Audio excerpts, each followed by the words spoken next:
देवराज सेव्यमान पावनांग्री पंकजम, ज्यांच्या चरणांची सेवा साक्षात इंद्रदेव करतात, त्या काळाचाही काळ असणाऱ्या काळ भैरवनाथांच्या दरबारात आज आपण प्रवेश करणार आहोत.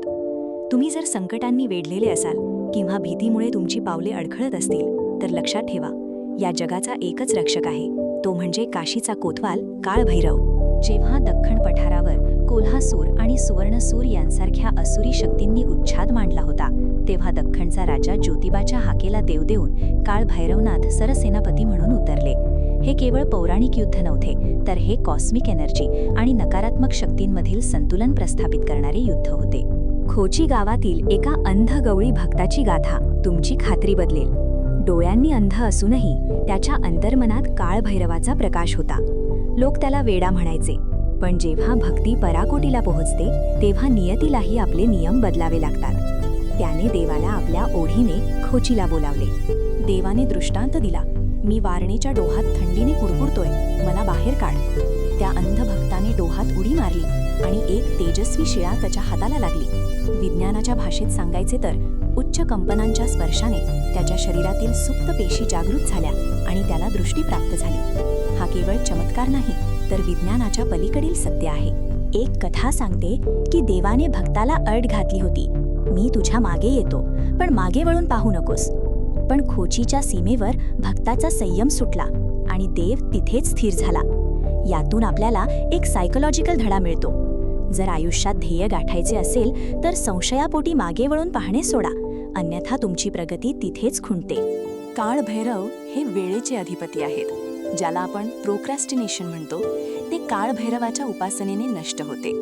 जो वेळेची किंमत जाणतो, काळ भैरव त्यालाच यश देतात. तुम्ही वेळेचा आदर केला तर काळ तुमचा दास होईल. हेच या देवतेचे सर्वात मोठे गुपित आहे. मंदिरातील लाडकूबाई ही मूर्ती शरणागतीचे प्रतीक आहे. तिला शाप मिळाला होता की भक्तांच्या पायाची धूळ तिला लागेल.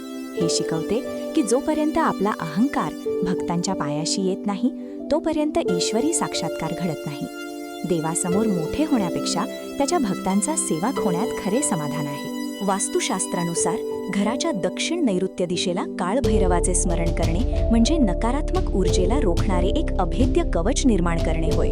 जर तुम्हाला शत्रूंचा त्रास असेल तर ही दिशा काळ भैरवाच्या ऊर्जेने सुरक्षित करा. भीती तिथेच संपते जिथे काळ भैरवाचे अस्तित्व सुरू होते. दर शनिवारी किंवा रविवारी तिळाच्या तेलाचा दिवा काळभैरवाच्या नावाने लावा. काळभैरव हे शनीचे गुरु मानले जातात, त्यामुळे शनीचा त्रास कमी होतो. काळभैरव अष्टकाचे पठण केल्याने तुमच्या सभोवतालची ऑरा शुद्ध होते आणि मानसिक शक्ती वाढते. हा अनुभव तुम्ही स्वतः घेऊन पहा. खोचीची चैत्र पौर्णिमा यात्रा म्हणजे चैतन्य सोहळा. जेव्हा वारणा नदीचा पूर मंदिराच्या गाभाऱ्यात येतो, तेव्हा असे मानले जाते की प्रत्यक्ष वारणा माता काळभैरवाचा अभिषेक करत आहे. हा शिव आणि शक्तीच्या मिलनाचा अभूतपूर्व क्षण असतो, जो डोळ्यांचे पारणे फेडतो. लक्षात ठेवा, काळभैरवनाथ हे केवळ भीती घालणारे दैवत नाहीत, तर ते तुमच्यातील भीती काढून टाकणारे रक्षक आहेत. जेव्हा तुम्ही खोचीच्या काळभैरवनाथांचा गुलाल कपाळाला लावता, तेव्हा तुम्ही केवळ माती लावत नाही, तर तुम्ही एक विजय टिळा लावता, जो तुम्हाला जगाच्या कोणत्याही कोपऱ्यात लढण्याचं बळ देतो. ज्याप्रमाणे आकाशातून पडलेले पावसाचे पाणी शेवटी समुद्रालाच मिळते, त्याचप्रमाणे कोणत्याही रूपाने केलेली खरी भक्ती एकाच परमात्म्याकडे पोहोचते.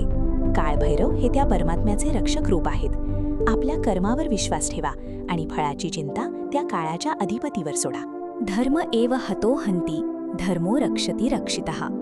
जो धर्माचा नाश करतो त्याचा नाश होतो, आणि जो धर्माचे रक्षण करतो त्याचे रक्षण धर्म देव करतो.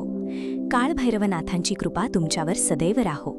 तुमच्या आयुष्यातील संकटे दूर होवोत. ही माहिती जास्तीत जास्त लोकांपर्यंत पोचवा. ओम नमः शिवाय.